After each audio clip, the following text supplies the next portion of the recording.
예, 교재 32페이지에 있는 동일 평면상에 있는 힘들의 합 정리를 해보도록 하겠습니다. 여기서 얘기하고자 하는 것은 뭐냐면 임의의 벡터를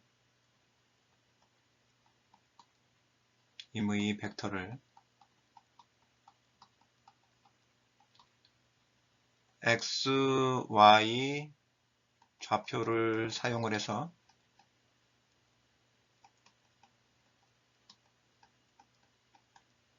표현해보자.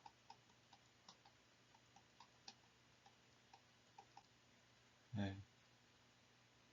예, 이렇게 이제 x, y 좌표를 사용해서 표현을 하면은 합력을 구하기가 이제 굉장히 편해집니다.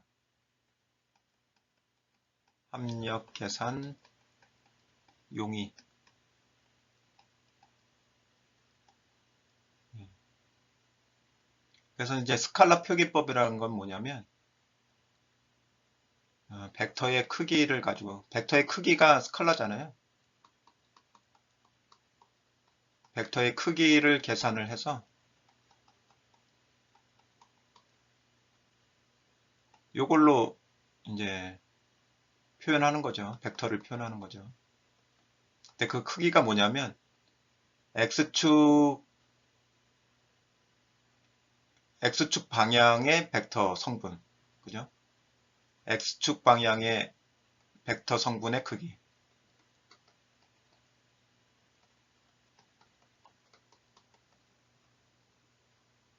방향 성분, x축 성분,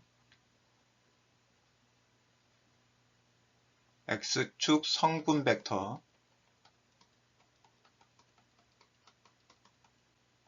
크기. 이게 스칼라죠. 그 다음에 y축 성분 벡터의 크기.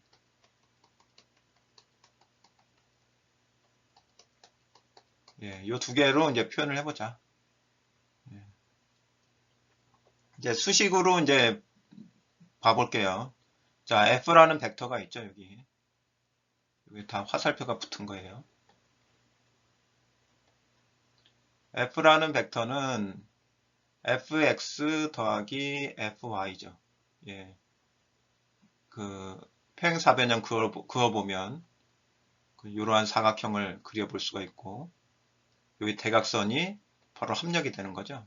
그래서 합력 F는, 벡터 F는 fx 벡터 플러스 fy 벡터, 이렇게 표현할 수가 있죠. 그럼 요게 x축 방향 벡터 성분이 되는 거고, 요게 y축 방향 벡터 성분이 되는 거잖아요. 요거의 크기하고 요 벡터의 크기하고 요 벡터의 크기로 f라는 벡터를 표현하겠다. 그러면은 그 크기는 이제 그림에서 보면 바로 알 수 있죠. 요거의 크기는 지금 f잖아요. 이 길이 자체가. 그러면 요 길이는 얼마예요? 요거는 f 코사인 세타죠. 그 다음에 요 길이는 요 길이하고 같죠? 예, 그래서 요거는 f 사인 세타 이렇게 되는 거죠. 그래서 이렇게 나온 거예요.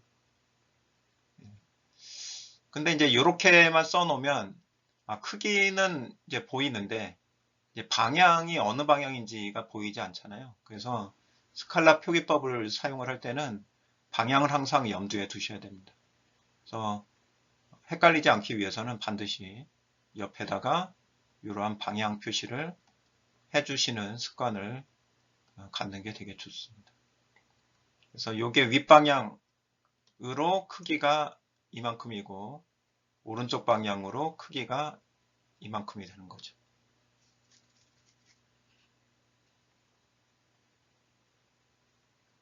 네.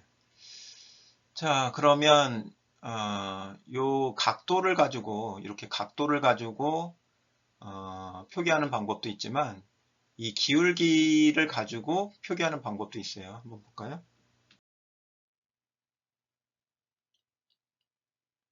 자, 요거는 이제 각도가 주어진 게 아니라 기울기가 이렇게 주어져 있습니다. 예. 그럼 기울기가 주어져 있을 때는 어떻게 x 성분하고 y 성분을 찾아내는가 했을 때 이제 삼각형의 닮은 비를 고려하면 되죠. 먼저 fx 성분을 한번 생각을 해보면 얘 크기는 f라는 거를 알고 있으니까 f분의 fx 이거는 빗변분의 뭐예요? 밑변이죠? 빗변분의 밑변. 그러면 요거는 요 삼각형에서 빗변분의 밑변을 찾아내면 돼요. 요게 C가 빗변이고 A가 밑변이죠. 그래서 C분의 A. 그죠? 예. 그렇게 비례 관계를 식으로 세운 다음에 fx라는 것은 f에다가 C분의 A를 곱하면 되는 거죠. 예. 그 다음에 fy를 구하고 싶다면 이것도 이제 비례식을 사용하면 되는 거죠. f분의 fy를 쓰게 되면 요거는 f는 빗변이고 fy는 높이잖아요. 얘는 빗변, 얘는 높이잖아요. 그러면 삼각형에서도 빗변하고 높이를 찾는 거예요. 그럼 요게 연두색, 요게 빗변이고 요게 높이죠. 그래서 C분의 B. 그래서 fy라는 것은 f에다가 이제 C분의 B를 곱하면 된다. 자, 그래서 이제 크기는 다 계산이 됐죠. 크기는 계산이 됐는데 아까 말씀드린 것처럼 방향을 한번 표시를 해볼게요. 자, 요거는 요 방향이죠. 그죠? 그 다음에 요거는 아랫방향이죠. 예. 이게 어느 방향으로 이 크기를 가지고 있는지가 중요해요. 근데 책에서는 마이너스 f c분의 b로 표현을 했죠. 예, 이건 왜 그런 거예요? 기준을 위를 봤기 때문에 마이너스라고 쓴 거예요. 예.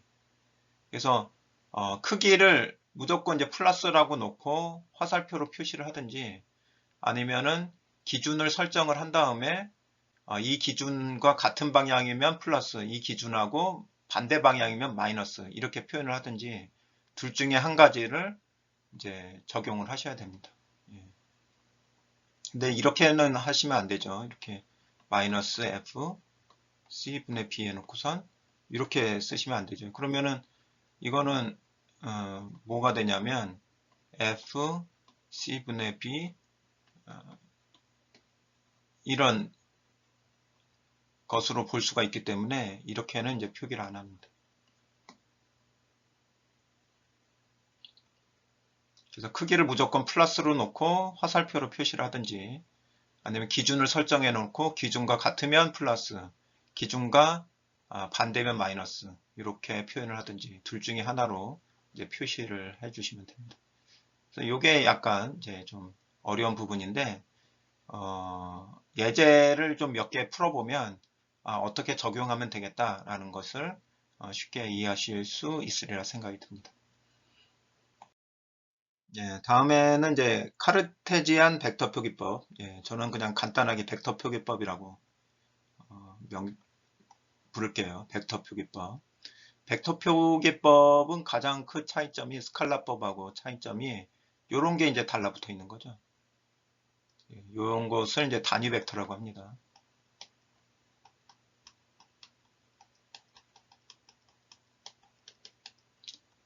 단위 벡터는 뭐냐면 자, 요 i라는 것은 i라는 단위 벡터는 방향이 플러스 y 방향이고 방향은 플러스 x, 예, 플러스 x 방향이고 크기는 1인, 예, 이러한 벡터를 i 벡터라고 합니다. 그러면은 j 벡터는 어떻게 돼요? j 벡터는 방향은 플러스 y 방향이고 크기는 1인 벡터. 예, 그럼 여기에다가 표현했죠. 그죠? 요거 크기가 1이에요. 다. 요거 크기 1. 요것도 크기가 1이. 예. 그래서 얘가 어떤 역할을 하냐면 방향을 표현해 줍니다. 요 단위 벡터가 방향을 표시를 해 줍니다.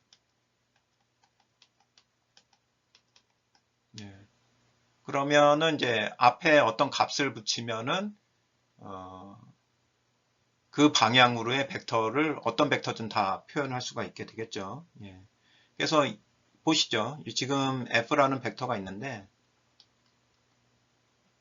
요거를 이제 두 개의 성분으로 나누면 fx하고 여기서 요거는 또 크기니까 예, 요거는 지금 스칼라예요. 예, fx하고 fy로 나눠서 생각을 할 수가 있습니다. 그러면은 이렇게 쓸 수 있죠. f하고 fx 플러스 fy 다 벡터죠. 그러면 여기서 fx라는 거 벡터 fx는 일단 방향은 i 방향이죠. 그죠? x 방향. 그래서 i 벡터를 써주고 요게 이제 방향을 나타내 주는 거고 그 다음에 크기를 나타내 주기 위해서 거기에 요게 크기가 달라붙는 거죠. 그러면 요게 이제 크기가 되는 거예요. 그래서 크기에다가 방향을 나타내는 단위 벡터를 곱해서 표현하는 것을 벡터 표기법이라고 합니다. 그러면 벡터 fx는 fx 스칼라예요. 이거 fx에다가 단위 벡터 i를 곱한 게 되는 거고 그 다음에 fy 벡터라는 것은 fy 벡터의 크기 곱하기 단위 벡터 j가 되는 거죠. 예. 그래서 요거를 여기다 이렇게 집어넣어 주면 돼요. 이렇게 집어넣어 주면 fx의 i 플러스 fy의 j 이렇게 되는 거죠. 그래서 얘는 이 표기법은 임의의 벡터를 한마디로 얘기하면 단위 벡터를 사용하여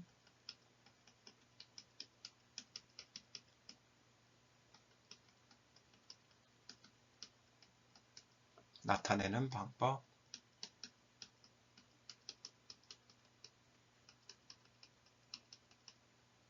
예. 그러니까 요거는 이미 이 단위 벡터에서 방향들을 가지고 있기 때문에 뭐 스칼라에서처럼 뭐 이거냐 이것을 굳이 그 과정에서 따질 필요가 별로 없어요. 예, 나중에 이제 결과가 나오면 그거를 해석할 때 요게 마이너스면 요게 i 벡터 플러스 x 방향의 반대 방향이구나. 예, 플러스면은 플러스 x 방향이구나. 이렇게 나중에 결과를 보고 찾아낼 수만 있으면 되는 거예요. 그래서 스칼라 방법하고 그 다음에 벡터 방법이 두 가지가 다 장단점이 있습니다.